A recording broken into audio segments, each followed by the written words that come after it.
আচ্ছা, একটা বাড়ি বানাতে গেলে যেমন আমরা প্রথমে ভিতটা কতটা মজবুত সেটা দেখি অন্য কিছু ভাবার আগে, ঠিক।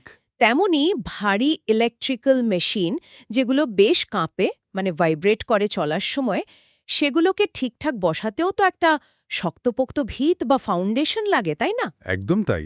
আজ আমরা এই ইলেকট্রিক্যাল মেশিন বসানো আর চালু করা মানে ইনস্টলেশন আর ইরেকশন নিয়েই একটু গভীরে আলোচনা করব। হ্যাঁ, মানে বিশেষ করে মেশিনের ফাউন্ডেশন, তারপর সেটাকে সমান করে বসানো বা লেভেলিং, যন্ত্রাংশ ঠিকঠাক মেলানো বা অ্যালাইনমেন্ট। আর ট্রান্সফরমার বা ইন্ডাকশন মোটরের মতো জরুরি মেশিনের ইনস্টলেশন পদ্ধতিগুলো নিয়েও কথা বলবো। এগুলো তো মূলত কিছু ইন্ডিয়ান স্ট্যান্ডার্ড, যেমন ধরুন IS 10028 বা IS 900, এগুলোর ওপর ভিত্তি করেই করা হয়। বেশ, তাহলে শুরু করা যাক ফাউন্ডেশন দিয়ে। এই মেশিন ফাউন্ডেশন জিনিসটা ঠিক কি আর কেনই বা এত জরুরি? দেখুন, মেশিন ফাউন্ডেশন আসলে শুধু মেশিনটাকে ধরে রাখার একটা প্ল্যাটফর্ম নয়। এর প্রধান কাজ দুটো। এক, মেশিনের নিজের ওজন, যেটাকে আমরা স্ট্যাটিক লোড বলি। হুম। আর দুই, মেশিন চলার সময় যে কাঁপুনি বা ভাইব্রেশন তৈরি হয়, মানে ডাইনামিক লোড, এই দুটোকেই নিরাপদে মাটির নিচে ছড়িয়ে দেওয়া। আচ্ছা। এটা মেশিনকে স্থির রাখে, মানে ভাইব্রেশন কমায়। তাতে কি হয়, মেশিনে পারফরমেন্স ভালো থাকে আর টেকেও বেশি দিন। তার মানে একটা ওয়াশিং মেশিন যদি ঠিকঠাক জায়গায় না বসে কেমন লাফাতে থাকে, অনেকটা সেরকম। হ্যাঁ, কিছুটা ওরকমই ভাবা যেতে পারে। ফাউন্ডেশন ওই কম্পনটা শুষে নেয়। তবে একটা জিনিস মাথায় রাখতে হবে, ট্রান্সফরমারের মতো স্থির যন্ত্রের ফাউন্ডেশন, যেটা নড়ে না। হ্যাঁ, আর মোটরের মতো যেটা ঘোরে মানে রোটেটিং মেশিন, তাদের ফাউন্ডেশনের ডিজাইন কিন্তু একটু আলাদা হয়, কারণ লোডের ধরনটা আলাদা। বিভিন্ন মেশিনের জন্য কি ফাউন্ডেশনও আলাদা আলাদা ধরনের হয়? নিশ্চয়ই। যেমন ধরুন, সাধারণ কম্প্রেসর বা পাম্পের জন্য ব্লক টাইপ ফাউন্ডেশন চলে, আবার খুব বড় টারবাইন জেনারেটরের জন্য অনেক সময় টেবিল টপ ফাউন্ডেশন লাগে। মূল লক্ষ্য কিন্তু একই, মেশিনকে স্টেবল রাখা আর লোড মাটিতে ট্রান্সফার করা। বেশ, তাহলে প্রথম যে প্রশ্নটা মনে রাখা দরকার সেটা হলো, একটা মেশিনের ফাউন্ডেশন কেন বাড়ির ভিটের মতনই গুরুত্বপূর্ণ? একদম। এবার ফাউন্ডেশন তৈরি হওয়ার পর পরের ধাপ হলো লেভেলিং আর অ্যালাইনমেন্ট। লেভেলিং আর অ্যালাইনমেন্ট, এই দুটো ঠিক কি? লেভেলিং মানে সহজ কথায় মেশিনটাকে একদম সমান বা হরাইজন্টাল তলে বসানো, যাতে একদিকে হেলে না থাকে। এটা সাধারণত স্পিরিট লেভেল দিয়ে চেক করা হয়। আচ্ছা, স্পিরিট লেভেল দিয়ে। আর অ্যালাইনমেন্ট হলো, ধরুন একটা মোটর একটা পাম্পকে ঘোরাচ্ছে, তাদের যে শ্যাফট দুটো জোড়া লাগানো থাকে, হ্যাঁ হ্যাঁ। সেই শ্যাফট দুটোকে একেবারে একই সরল রেখায় আনা, মানে একদম সোজাসুজি জুড়ে দেওয়া। ডাইরেক্ট কাপলিং থাকলে এটা স্ট্রেট এজ বা ফিলার গেজ দিয়ে খুব সূক্ষ্মভাবে মাপতে হয়। এটা কি অনেকটা গাড়ির চাকার অ্যালাইনমেন্ট ঠিক রাখার মতো? মানে চাকা ঠিক অ্যালাইনমেন্টে না থাকলে যেমন টায়ার ক্ষয় হয়ে যায়, গাড়ি চালানোর সময় স্টিয়ারিং কাঁপে। ঠিক, ঠিক ধরেছেন। একদম পারফেক্ট তুলনা। মেশিনের ক্ষেত্রেও তাই। ভুল অ্যালাইনমেন্ট বা মিসঅ্যালাইনমেন্ট থাকলে সাংঘাতিক ভাইব্রেশন হয়, অদ্ভুত শব্দ আসতে পারে, আর কাপলিং খুব তাড়াতাড়ি খারাপ হয়ে যায়, বিয়ারিং নষ্ট হয়, এমনকি অতিরিক্ত ভাইব্রেশনে ফাউন্ডেশনের বোল্ট পর্যন্ত ঢিলে হয়ে যেতে পারে। শোনা যায় প্রায় 50% রোটেটিং মেশিনের অকালে খারাপ হওয়ার কারণই নাকি এই মিসঅ্যালাইনমেন্ট। বাবা, তাহলে তো এটা খুবই জরুরি বিষয়। তাহলে এখান থেকে মনে রাখার মতো প্রশ্ন হলো, গাড়ির চাকার মতো মেশিনের শ্যাফট মিসঅ্যালাইনমেন্ট থাকলে মেশিনের কি কি বড় ক্ষতি হতে পারে? ঠিক। আচ্ছা, ফাউন্ডেশন হলো, লেভেলিং আর অ্যালাইনমেন্টও হলো। এবার তাহলে আসল যন্ত্র বসানো যাক। ধরা যাক ট্রান্সফরমার। IS 10028 পার্ট 2 অনুযায়ী এটা বসাতে হয় বলছেন।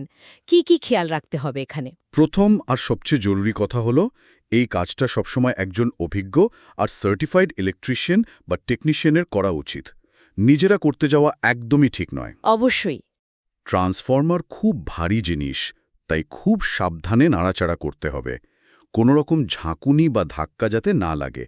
যেখানে বসানো হবে সেই জায়গাটা পরিষ্কার, শুকনো আর যথেষ্ট খোলামেলা হওয়া দরকার।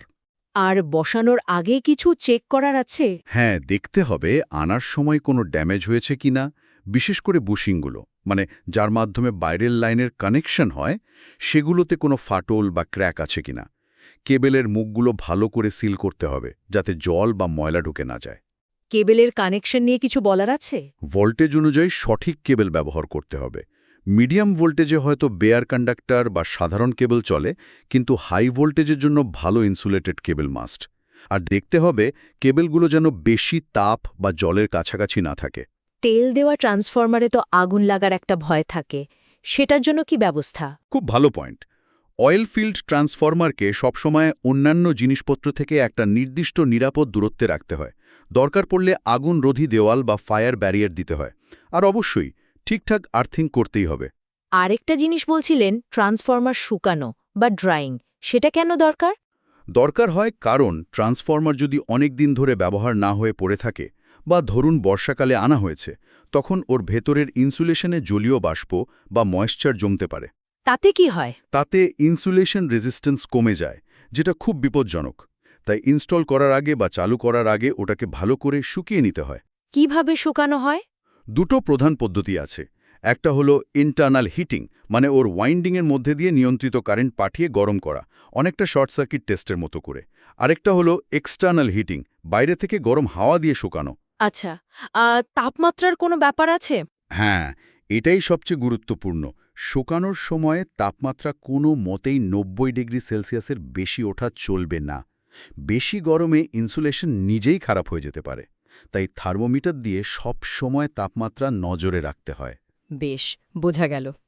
তাহলে ট্রান্সফরমার ইনস্টল করার সময় আগুন লাগা বা আর্দ্রতা ঢোকার মতো ঝুঁকি এড়াতে কি মনে রাখা দরকার? এটা হলো তৃতীয় প্রশ্ন। একদম। এবার আসি ইন্ডাকশন মোটরের কথায়। এর ইনস্টলেশন তো IS 900 অনুযায়ী করতে হয়। এখানেও কি ট্রান্সফরমারের মতো শুকানোর ব্যাপার আছে? হ্যাঁ, ইন্ডাকশন মোটরের ক্ষেত্রেও একই নিয়ম। যদি মনে হয় মোটরটা আর্দ্র বা স্যাঁতসেঁতে জায়গায় ছিল, তাহলে বসানোর আগে এর ওয়াইন্ডিং ভালো করে শুকিয়ে নেওয়াটা বুদ্ধিমানের কাজ। আর জায়গা বাছার ক্ষেত্রে? মোটর আর তার কন্ট্রোল গিয়ার, মানে স্টার্টার, সুইচ, এসবের জন্য এমন জায়গা বাছতে হবে যেখানে যথেষ্ট হাওয়া চলাচল করে, ধুলোবালি কম, আর পরে দরকার হলে সহজেই মেরামতির কাজ করা যায়। ওয়্যারিংয়ের ব্যাপারে কিছু বিশেষ নিয়ম আছে? ইন্ডাস্ট্রিয়াল ওয়্যারিংয়ের যা নিয়ম সেগুলো তো মানতেই হবে। পাওয়ার সার্কিট আর লাইটিং সার্কিট আলাদা রাখতে হবে।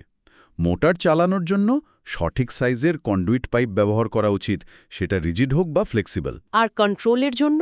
অবশ্যই মেইন সুইচ, মোটরের রেটিং অনুযায়ী সঠিক স্টার্টার আর ফিউজ বা সার্কিট ব্রেকার লাগাতে হবে। আর আর্থিং? এটা তো সেফটির জন্য খুব জরুরি। অত্যন্ত জরুরি। মোটরের যে ধাতব অংশগুলোতে কারেন্ট যায় না, মানে ওর বডি বা ফ্রেম, এগুলো খুব ভালোভাবে আর্থ করা দরকার। নিয়ম হলো অন্তত দুটো আলাদা আর্থ কানেকশন ব্যবহার করা, যাতে একটা ফেল করলেও অন্যটা কাজ করে। দুটো আলাদা আর্থিং, এটা মনে রাখতে হবে। হ্যাঁ, যাতে কোনো কারণে লিকেজ কারেন্ট হলে সেটা সঙ্গে সঙ্গে মাটিতে চলে যায়, কেউ শক না খায়।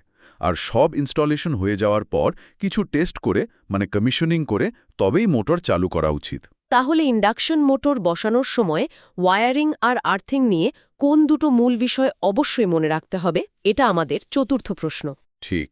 সব মিলিয়ে দেখলে একটা ইলেকট্রিক্যাল মেশিনের ভালো পারফরম্যান্স আর লম্বা আয়ুর জন্য কিন্তু অনেকগুলো জিনিস ঠিকঠাক হতে হয়। মানে শুধু মেশিনটা ভালো হলেই হবে না। না, শুরু থেকে শেষ পর্যন্ত মজবুত ফাউন্ডেশন তৈরি, নিখুঁত লেভেলিং আর অ্যালাইনমেন্ট, ট্রান্সফরমারের ক্ষেত্রে আর্দ্রতা আর আগুন থেকে সুরক্ষা, মোটরের ঠিকঠাক ওয়্যারিং আর ডাবল আর্থিং, এই প্রত্যেকটা ধাপই কিন্তু সমান গুরুত্বপূর্ণ। কোনোটাতেই ফাঁকি